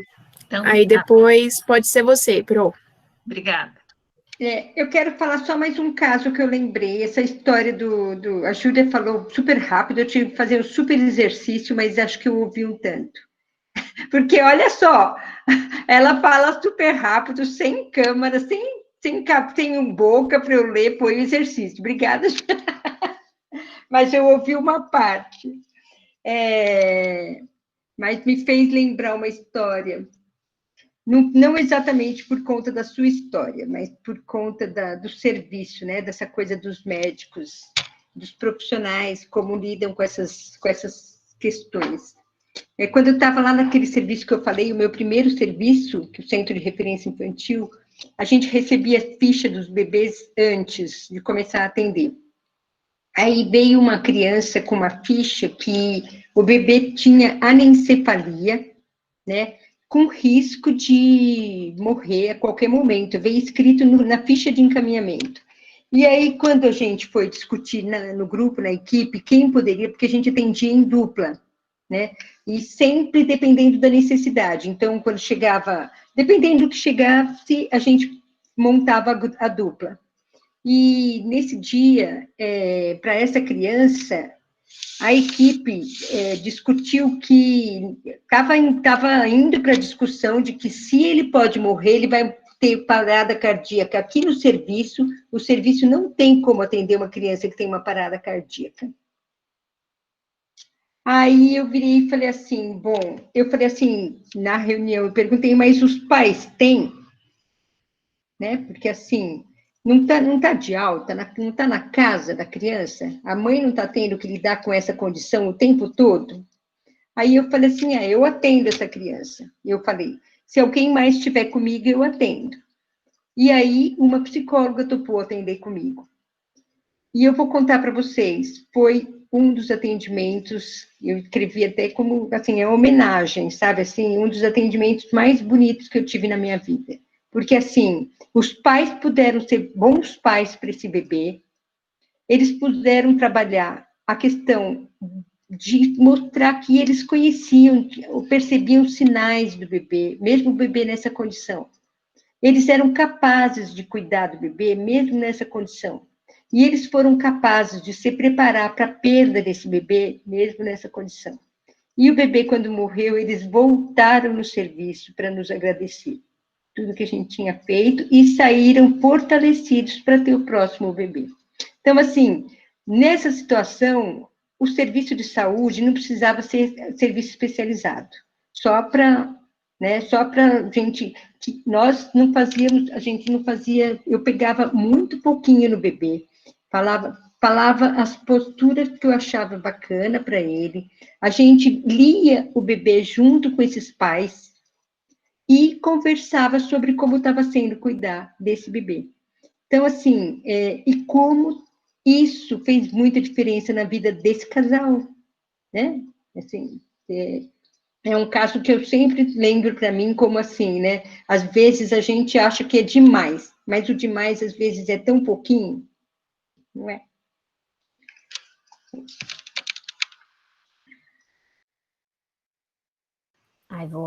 Sofia. Então, boa noite para todo mundo. Lucila, eu reforço muito o que foi dito, a aula foi muito boa. Sofia, você não tem câmera? Eu tenho, vou ligar. Que daí a Lu consegue acompanhar melhor. Obrigada. É verdade. Obrigada, Sofia. Lucila agradece.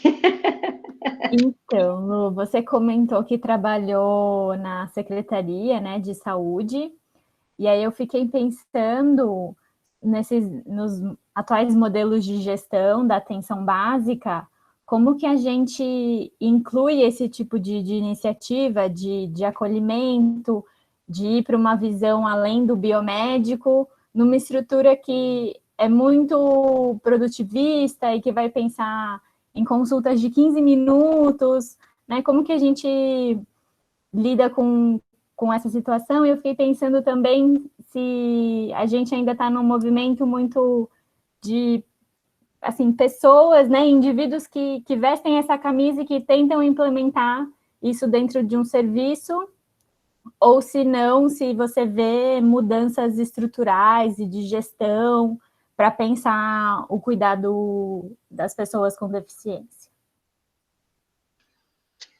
Então, Sofia, na minha opinião, a gestão de serviços públicos é né, melhora, piora, e volta, melhora, piora, é um sobe e desce, né? Mas eu, particularmente, acredito que, se você olhar historicamente, né, na evolução, a gente vem apresentando progressos no SUS. Eu, não sei, no geral, o meu olhar é que a gente saiu de uma visão muito mais assistencialista.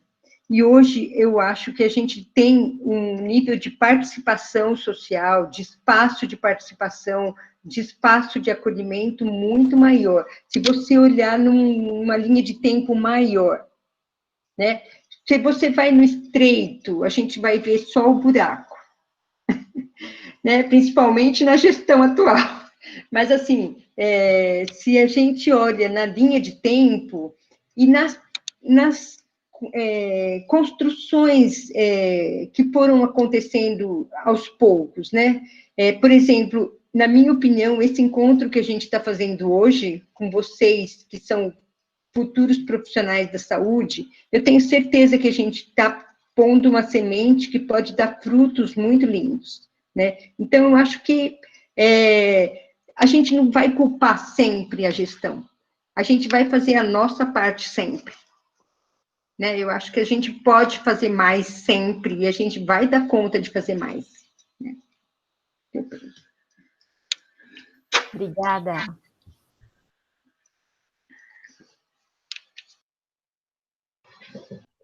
Sou eu agora?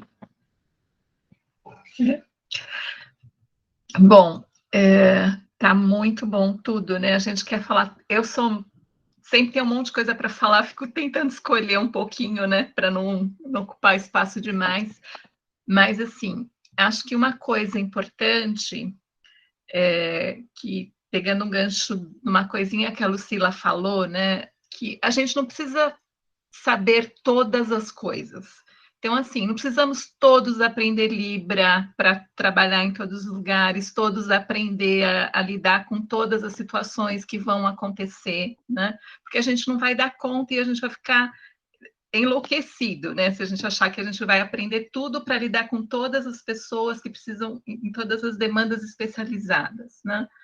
Mas eu acho que a gente pode ter essa abertura e essa potência de não atrapalhar, de aprender o que a gente faz para não atrapalhar a vida das pessoas.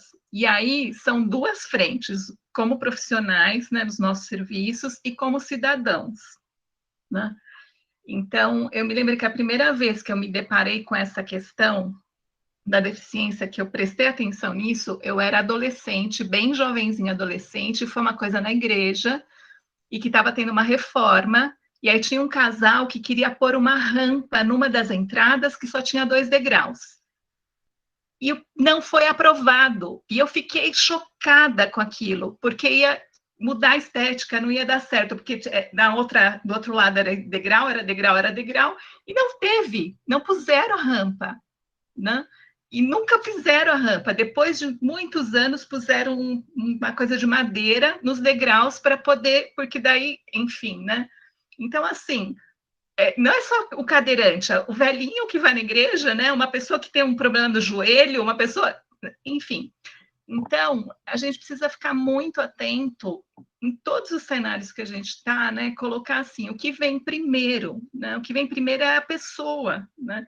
Então, quando a gente pensa assim, economicamente, esteticamente, o que é melhor? Não, o que é melhor é o que fica melhor para as pessoas, né? O que vai ficar melhor para as pessoas, na acessibilidade, no respeito, na possibilidade de estar em contato, né? Então, ela falou um monte de coisa super bacana, né, para a gente não precisa saber dar resposta, mas a gente tem que saber fazer as articulações com quem pode ajudar a dar resposta, isso sim. Então, a gente está lá na atenção primária, a gente não pode achar que a gente faz assim, eu já dei a vacina, eu já fiz né, o atendimento, pesei e medi e já fiz a minha obrigação, né? Acho que assim, a nossa obrigação, ela é muito ampla, né? Ela é muito ampla e a gente pode fazer muita coisa, né? Acho que ela trouxe vários aspectos aqui do que a gente pode fazer.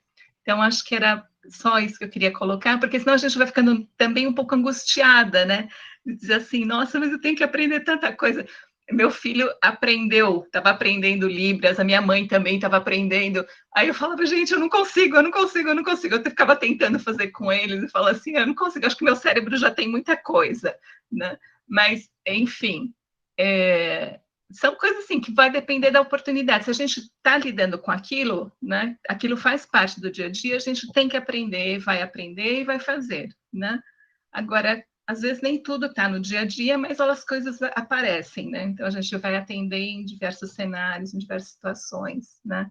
Então, é sempre pensar no que a gente está fazendo, assim, eu estou favorecendo ou eu estou criando uma situação que vai piorar a condição, né? Então, quando eu ouvia, né, as meninas contando, olha, meu irmãozinho nasceu e vieram contar sem ter ele junto, né? Vieram contar que tinham uma deficiência sem a criança estar junto. Então, assim, gente, não pode acontecer, né? São coisas que não podem acontecer. Então, são essas coisas que a gente precisa ficar atenta. E isso a gente pode fazer diferente, né? E na hora de votar também, gente, pelo amor de Deus, né? Porque, olha, né, assim, os retrocessos que acontecem também acontecem porque a gente, enfim, né, tá escolhendo aí gente que não é boa, né, para as pessoas. E aí a gente vai fazendo os movimentos de cidadania também, né? Então, a participação social no Sistema Único de Saúde, né? Então, assim, participação social, participação da população aqui, a população vai fazer essa frente com a gente, né? Então, tá difícil porque a gestão tá difícil, mas com a população a gente consegue ter forças, né? Às vezes a gente sozinho lá no serviço não consegue, mas à medida quanto mais a gente articula com a população, o território, aí a gente vai tendo força, né? Enfim, chega. É isso. Obrigada. É isso mesmo, professora. Eu penso muito nisso. Assim como nós temos necessidades e precisamos nos encaminhar ao serviço de saúde, as pessoas com deficiência também têm, não seria diferente. Então, se a gente já está se capacitando durante a graduação para fazer um tratamento efetivo, inclusive de qualidade, é a mesma coisa com as pessoas com deficiência. Por que seria diferente? Né? Porque é espantoso pensar que ela está se encaminhando para o serviço de saúde porque ela quer ter um filho, quer um planejamento familiar. Porque tem que ser, assim, surpresa, ela ser encaminhada para o serviço e falar, olha, preciso de um tratamento psicológico. Ah, mas isso não é como é que você... Só pensar passar pela nossa cabeça que a pessoa só se encaminha para o serviço porque ela quer um serviço de reabilitação. Não necessariamente, além disso, ela também tem as mesmas necessidades que a gente. Ela precisa de um tratamento psicológico se ela vê necessidade, se algum outro servidor vê necessidade que essa pessoa precisa de um encaminhamento, ela também precisa passar num cardiologista, ela também precisa passar num gastro, não há diferenças, e a gente está sendo capacitado para isso. Claro, como todas as pessoas, nós temos particularidades, precisamos ser encaminhados a mais serviços com mais constância, porque, por exemplo, tem uma comorbidade na região do coração, tem uma comorbidade na região do gastrointestinal, então a gente precisa ser encaminhado para esses serviços, igual o meu irmão também. Então, me vem falas na cabeça, né? Por exemplo, quando as pessoas... Meu irmão tem vários seguidores, porque minha mãe fez um Instagram para ele, né? Como várias mães fazem esse movimento mesmo, de fazer um Instagram para criança, eu acho isso muito bacana. E aí, quando ele bateu asas da fisioterapia com 3 anos e meio, aí as pessoas falam, mas já vai sair da fisioterapia? Ele não precisa ficar o resto da vida para fisioterapia? Aí minha mãe respondia, não, chegou o momento em que a fisioterapeuta achou que não precisava mais. Agora ele precisa seguir outros caminhos para outras estimulações para continuar o desenvolvimento e crescimento dele. Ele não precisa passar o resto da vida na fisioterapia, eles não precisam só de reabilitação. São seres humanos como as pessoas comuns também, têm as suas necessidades e os seus tempos de usufruir daquele serviço. E o momento dele foi aquele. E acabou, né? E agora são outros caminhos que precisam ser trilhados, e por isso que a gente precisa adaptar e nos adaptar com essa questão da cautela da nossa fala, do nosso acolhimento, e também aí de prestar um serviço de qualidade sempre, independente da pessoa ter deficiência ou não, né? Isso é bem bacana. Acho que sim. E, assim, é legal também que a gente pode falar sobre isso também por onde a gente anda, né? Quando as coisas surgem, quando essas ideias aparecem, né? Então, por exemplo, agora está de novo essa discussão das salas especiais, gente, sala especial, né, para as crianças com deficiência. E aí tem gente, eu também tive, né, meus filhos na escola, tinha 2 crianças, que eu me lembro bem, uma com síndrome de Down, na classe do Pedro, e uma que tinha uma síndrome bem diferente, assim, bem rara, que ela não crescia e tinha toda uma aparência mesmo de velhinha, né? Então, é uma síndrome bem rara. Mas ela não tinha nenhum déficit intelectual nessa questão. Mas as crianças precisavam ajudar porque ela não aguentava carregar a mala, né? E aí, assim, era super legal, porque eles tinham que revezar, né? Tinham que revezar para ajudar a carregar a mala, e ela era muito briguenta, e eles brigavam com ela também, e ficavam de boa, né? E aí tinha muitos pais que ficavam muito incomodados com aquilo, de ter uma criança com síndrome de Down na classe, de ter uma criança, né, com deficiência.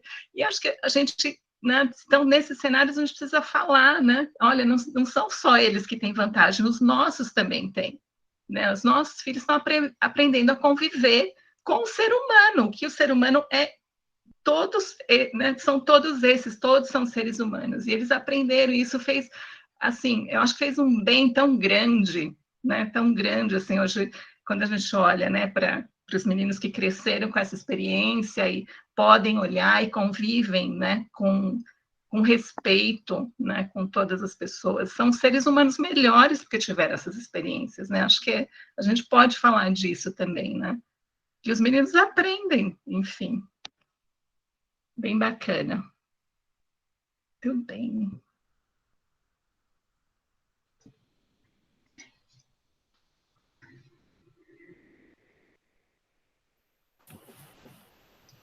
Mais algum comentário, pessoal? Acabei me empolgando agora no final, porque esse tema já me empolga, né? Por natureza. Se for pegar o nosso empolgamento, a gente nunca acaba.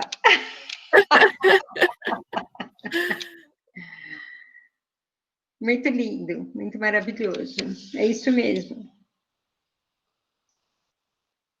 Estamos chegando perto das 9.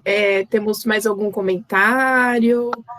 Alguém gostaria de fazer um questionamento, aproveitar um momento, mais alguma fala?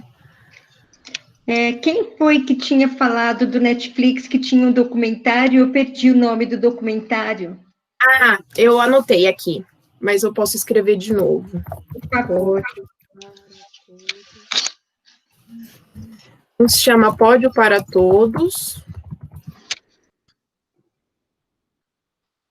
E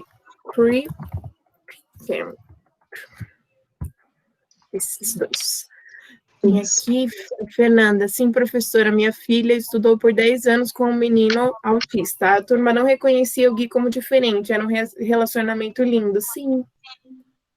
É isso mesmo, né? A proximidade que faz a gente conhecer, né? Então, quanto mais tem afastamento, quanto mais tem segregação, quanto mais, né, mais faz crescer fantasias, né, na cabeça, assim. Então, o outro tem que ser, né, assim, ou herói ou é monstro, né? Ou tem que ser um super-herói ou tem que ser um monstro. Não, é gente igual. Então, as crianças com síndrome de Down não são sempre boazinhas, não são sempre super amáveis, não são sempre, né, super amorosas.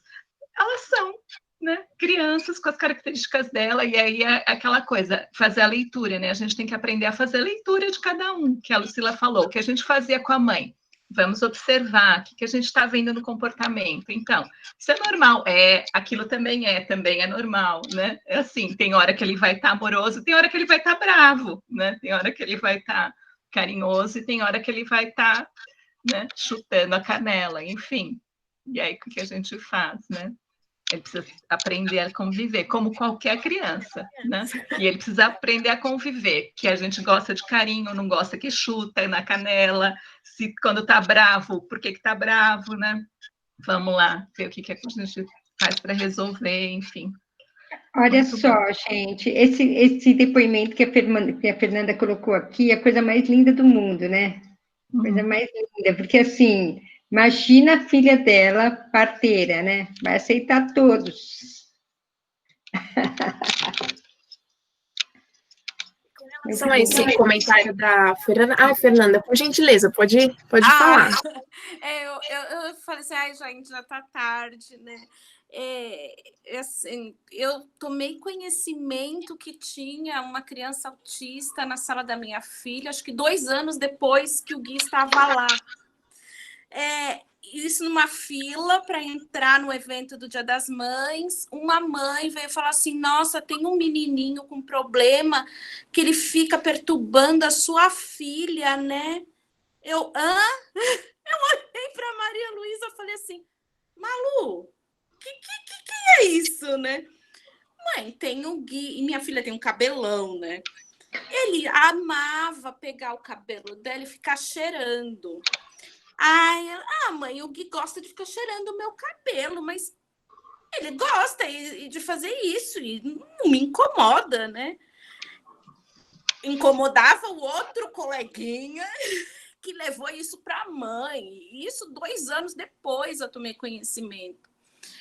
E aí, Malu, mas como que é, né?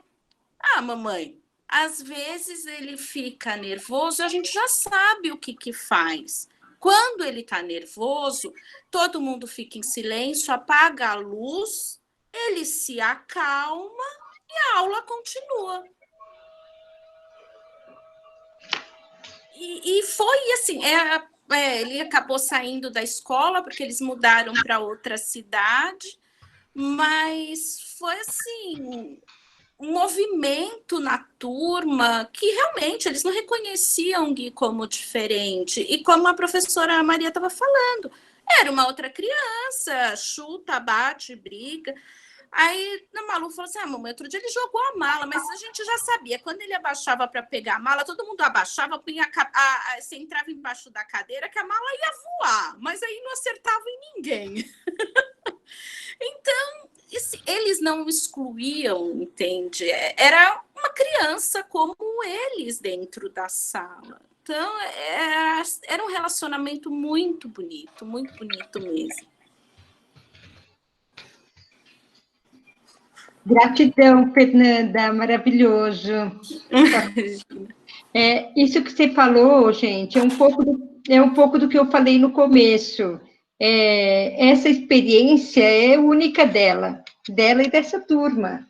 E por mais que a gente, na lógica, pense, a gente não viveu isso. Essa construção é deles. Só eles tiveram esse privilégio.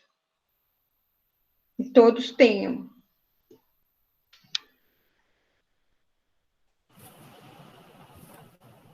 É isso, pessoal. Não dá vontade de acabar, né? Amanhã tem mais. Amanhã tem mais. Amanhã tem mais, todos mais que convidados para estarem presentes, inclusive a professora Áurea, a professora Lucila, sempre o convite para vocês estarem presentes com a gente, tá? É sempre um prazer imenso tê-las conosco. E já são 9 horas, eu gostaria de agradecer a presença de todos, a fala de todos, foi um momento riquíssimo. Em nome de todos da Liga, eu agradeço por esse momento. Amanhã teremos o nosso último encontro do nosso primeiro curso introdutório. Aguardo todos vocês amanhã. Mais uma vez, obrigada, professora Lucila. Sinta-se sempre convidada para estar presente conosco, tá bom? Muito obrigada. Professoras, alunos, muito obrigada. Bom descanso, boa noite e nos vemos amanhã. Muito obrigada, pessoal.